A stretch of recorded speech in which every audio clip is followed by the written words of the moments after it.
Election commissioner बैठे हैं, इन तीनों से मैं कह रहा हूं, आप एक बात समझ लो, मोदी जी की सरकार है वो सब ठीक है। तेजस्वी जी ने कहा आपने बीजेपी की मेंबरशिप ले रखी है, आप बीजेपी के लिए काम कर रहे हो, मगर एक बात समझ लो, एक दिन ऐसा आएगा जब यहां पे बिहार में और दिल्ली में इंडिया गठबंधन की सरकार होगी, फिर हम आप तीनों को देखेंगे, कार्रवाई आपके खिलाफ करेंगे। नमस्कार, मैं पंकज प्रसून। दोस्तों, इस देश में एक वोट बचाओ यात्रा निकल रही है। वो यात्रा बिहार से निकल रही है और उस यात्रा को लीड कर रहे हैं राहुल गांधी। जब राहुल गांधी ने संविधान बचाओ, वोट बचाओ, जनाधिकार यात्रा निकालने की घोषणा की, तो जो उद्गम स्थल था इस यात्रा का, यानी जहां से यात्रा शुरू हो रही है, वो सासाराम बताया गया। सासाराम कांग्रेस का गढ़ रहा है। बाबू जगजीवन राम वहां से जीतते रहे हैं और उसके बाद उनकी बेटी मीरा कुमार वहां से जीतती रही है। तो कांग्रेस का अच्छा खासा जनाधार है और आज भी सासाराम के अच्छी खासी संख्या में जो सवर्ण हैं वो कांग्रेस के वोटर हैं। अब वो यात्रा सासाराम से जैसे ही निकलकर औरंगाबाद पहुंचती है तो एक और विधानसभा क्षेत्र चुना गया जहां से राजेश राम, जो कि बिहार कांग्रेस के अध्यक्ष हैं, उनका इलाका है।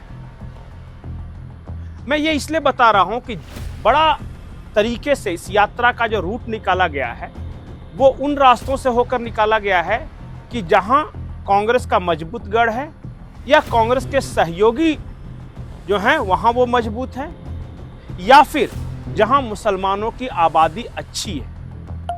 मैं आपको एक तस्वीर दिखा रहा हूं। इन तस्वीर को देखिए। एक तरफ कि बिहार के किन जिलों में मुसलमान अच्छी संख्या में है, और फिर देखिए कि राहुल गांधी की यात्रा का रूट मैप क्या है।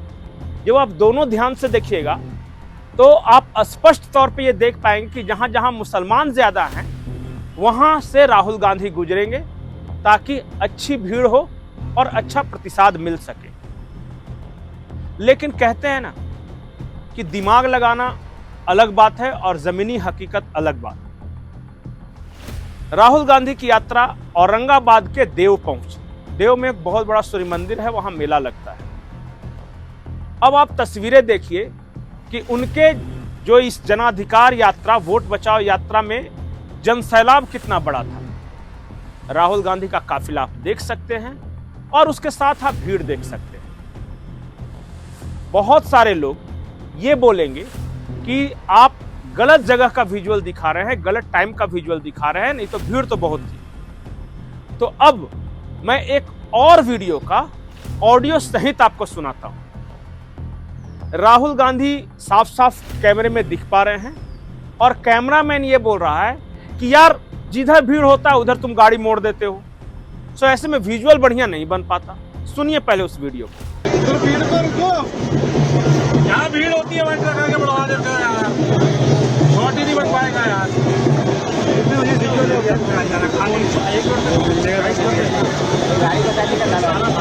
तो राहुल गांधी की इस जनाधिकार वोट बचाओ यात्रा में बिहार में कितनी भीड़ उमड़ रही है, कितना बड़ा जनसैलाब उमड़ रहा है, ये आप देख सकते हैं।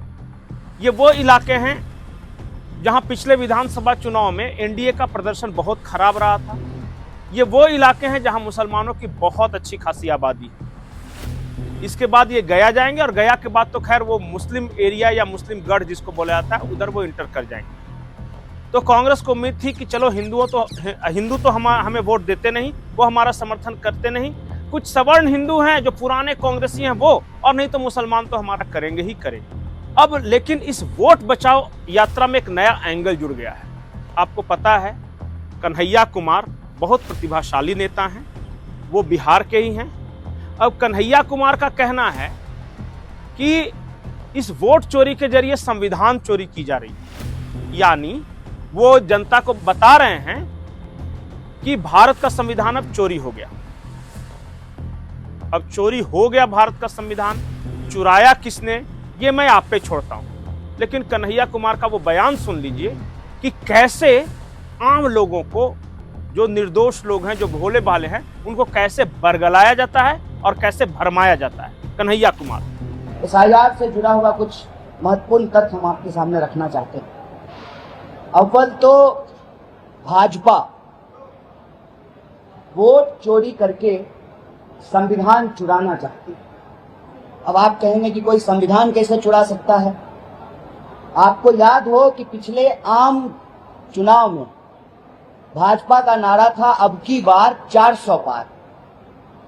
वोट चोरी करने के बावजूद वो 400 पार नहीं कर पाए, क्योंकि उनके कुछ नेताओं ने अपने बड़बोलेपन के चलते जो साजिश थी उसका पर्दाफाश कर दिया और अपनी मंशा प्रकट कर दी कि 400 सीट दीजिए, हम संविधान बदलेंगे। जब 400 सीट नहीं मिली और संविधान वो नहीं बदल पाए तो वो वोट चोरी से संविधान बदलना चाहते। अब आप बोलेंगे कि मैं बार बार संविधान चोरी या हिंदू मुस्लिम क्यों कर रहा हूं। एक और तस्वीर आई है और ये तस्वीर भी आई है हिंदुओं के सम्मान की। मैंने आपको पहले बताया कि कैसे जैसे ही यात्रा शुरू होती है राहुल गांधी मंदिर मंदिर घूमने लगते हैं, जबकि वो स्वयं ये कहते हैं कि लोग मंदिर जो हैं वो लड़कियां छेड़ने जाते हैं। लेकिन चुनाव से पहले मंदिर भी ये खुद जाते हैं राहुल गांधी। अब आप राहुल गांधी के परम मित्र, परम सहयोगी लालू प्रसाद यादव को देखिए। यज्ञ में हवन करने का ये स्टाइल थोड़ा नया है। एक सोफा लगा हुआ है, चमचमाते जूते मोजे पहने हुए हैं लालू यादव, और हवन पर एक तरह से एहसान कर रहे हैं, क्योंकि इस तरह फेंका नहीं जाता। जो हवन सामग्री है उसे अर्पित किया जाता है और यहां ये इस तरह अर्पित न कर कर फेंक रहे हैं।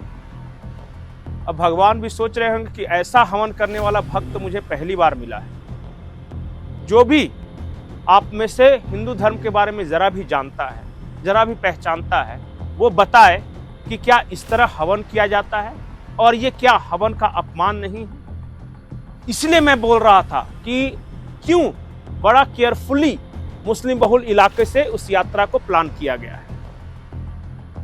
बिहार में यह सब चल रहा है, लेकिन बिहार की इस यात्रा को लेकर दिल्ली में एक अलग तमाशा चल रहा है। संसद भवन में हंगामा हो रहा है, स्पीकर पे कागज फेंके जा रहे हैं और बाहर आकर मीडिया को संबोधन दिया जा रहा है। और आम आदमी पार्टी के संजय सिंह का कहना है कि 65 लाख लोग जिनका नाम कटा है उसमें से 22 लाख तो मर गए, लेकिन जो बाकी जो 42-43 लाख हैं उनको चुनाव आयोग घुसपैठिया बता रहा है। संजय सिंह का बयान पहले सुनिए और उसके बाद मैं इसको डिकोड करूंगा। नरेंद्र मोदी जी की पार्टी कहती है इस देश में उन्हीं लोगों के वोट कट रहे हैं जो घुसपैठिया हैं, जो बांग्लादेशी हैं। तो 22 लाख तो बिहार में कह रहे हैं मर गए इसलिए हमने काट दिए। अब 43 लाख जो वहां पे बचे हैं वो सब घुसपैठिया हैं। उनके लिए डिटेंशन सेंटर बनेगा, वो सब पकड़ पकड़ के बांग्लादेश भेजे जाएंगे। वो उनको हिंदुस्तान में रहने का हक नहीं है। वो जो सुप्रीम कोर्ट में गए थे उन्होंने कहा था कि मैं जिंदा हूं, अब वो बांग्लादेश जाएंगे क्योंकि वो घुसपैठिया है। बीजेपी कह रही है वो घुसपैठिया है। एक IAS अधिकारी है व्यास साहब रिटायर्ड IAS अधिकारी हैं, पति पत्नी दोनों के नाम काट दिए गए। अब वो घुसपैठिया है, वो डिटेंशन सेंटर में रहेंगे, वो बांग्लादेश जाएंगे। आप देश को आपने तमाशा बना रखा है। आप कह रहे हैं चुनाव आयोग को वोट चोर कहना संविधान के खिलाफ है, वोट चोरी करना संविधान के मुताबिक है। वाह भैया, वोट चोर कहना संविधान के। संजय सिंह कह रहे हैं कि जो लोग मर गए, उसके अलावा जो लोग हैं जिनका नाम कटा है वो घुसपैठिए हैं, वो बांग्लादेशी। जबकि चुनाव आयोग पहले ही स्पष्ट कर चुका है कि जो बाकी बचे हुए 43 लाख लोग हैं उनमें से कई लोग ऐसे हैं जो कि बिहार से माइग्रेट कर गए हैं, जो कि दिल्ली, गुजरात जहां कमाने गए हैं, जो उनकी कर्मभूमि है वहां पे उन्होंने वोटर आई कार्ड बना लिया है, इसलिए उनका यहां कटा है। और वैसे लोगों की संख्या 12 लाख के आसपास है। तो 10 साल में बिहार में अगर 12 लाख लोग दूसरे जगह माइग्रेट करके अपना वोटर आई कार्ड बना लिए हैं तो दर्शकों को आश्चर्य नहीं होगा, संजय सिंह को भले हो जाए। अब बाकी जो 10-15 लाख लोग बच गए हैं उनमें से ऐसे भी लोग हैं जो हैं तो बिहार में, जैसे बहुत सारी कमाई लड़कियां जिनका एक वोटर आई कार्ड अपने मैके में था, लेकिन शादी करके वो ससुराल चली गई, तो पहला वाला कैंसिल होकर दूसरा वाला बन गया। इसलिए जनता को मैं बार बार ये बता रहा हूं, भ्रमित कर रहे हैं। क्या बिहार में इन 10 सालों में 10 लाख लोग माइग्रेट करके नहीं गए होंगे? क्या बिहार में इन 10-12 वर्षों में 10-20 लाख लोग नहीं, मौत जिनकी नहीं हुई होगी? आप बताइए। और जिन लोगों का नाम कटा उनको सबको घुसपैठिया बताना चुनाव आयोग ने तो नहीं बताया, लेकिन संजय सिंह क्यों डरा रहे हैं? और इसी के साथ मेरे एक सवाल का जवाब भी दीजिएगा कि राहुल गांधी हो या विपक्ष का कोई नेता जब भी कोई एग्जाम्पल बता रहा है वोटर लिस्ट का, तो उसमें किसी मुसलमान का नाम क्यों नहीं? वो सब फर्जी वोट देने वाले क्या सिर्फ और सिर्फ हिंदू हैं, या इसके पीछे भी कोई गहरी साजिश है? जवाब जरूर दीजिएगा कमेंट सेक्शन में। नमस्कार।